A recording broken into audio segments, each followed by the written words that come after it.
ഈ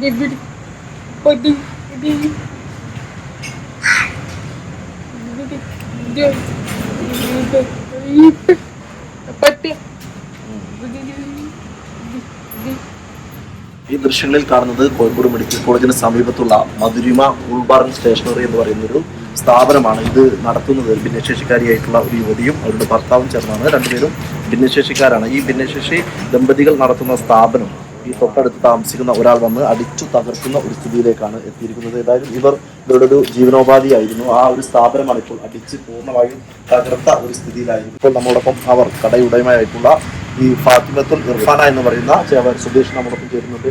എങ്ങനെ ഇതുണ്ടായത്?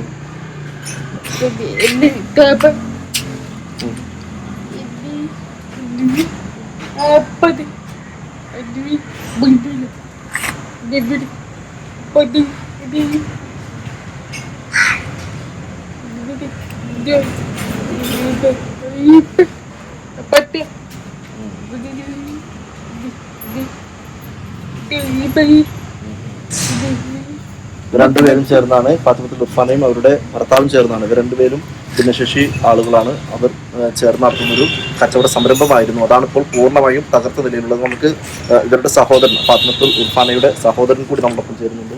എന്താണ് ഈ സംഭവം? കഴിഞ്ഞ ഞായറാഴ്ച രാത്രിയായിരുന്നു സംഭവത്തിന് അവസാന ഇഷ്യൂസൊക്കെ നടന്നുകൊണ്ടിരുന്നത്.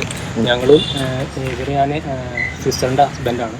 ഞാനും എൻ്റെ ഫാദറിൻ്റെയും പിന്നെ ഇവരുണ്ടായിരുന്നു ഷോപ്പിൽ. അങ്ങനെ രാത്രി ഒരു 10-11 ഇടയിൽ നമ്മൾ കസ്റ്റമേഴ്സ് ഒരുപാടുണ്ടായിരുന്നു. ആ ടൈമിൽ ഞങ്ങൾ ജ്യൂസ് അടിക്കുന്ന കാര്യത്തിലായിരുന്നു. ആ ടൈമിൽ ഏതൊരാൾ അവരെ ഗേറ്റിൻ്റെ ഫ്രണ്ടിൽ സിഗരറ്റ് വലിച്ചു എന്ന് ആരോപിച്ചിട്ടായിരുന്നു അവരുടെ മോനും പിന്നെ കണ്ടാലും 2 പേരും വന്നാണ്ട് നമ്മളെ അതിക്രമിക്കുകയും ഇവരെ കുറേ അസഭ്യം പറയുകയും അത് തകർക്കം നോക്കി എന്നെ അവരെ തല്ലുകയും ഫാദറിനെ തല്ലുകയും കൗണ്ടത്തെ സാധനങ്ങളൊക്കെ അവർ വലിച്ചെറിഞ്ഞിട്ട് നിങ്ങൾ കട തുറന്നാൽ ഞങ്ങൾ അടിച്ച് കുളിക്കുന്നു.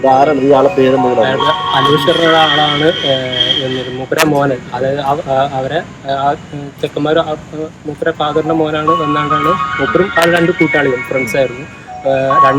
3 പേരും മധ്യലഹരിയിലായിരുന്നു. നെക്സ്റ്റ് ഡേ അവിടെ ഒരു 12ഓളം ആൾക്കാർ വന്നിട്ട് ആകെ നമ്മുടെ സ്റ്റാഫ് മാത്രമേ ഉണ്ടായിരുന്നു.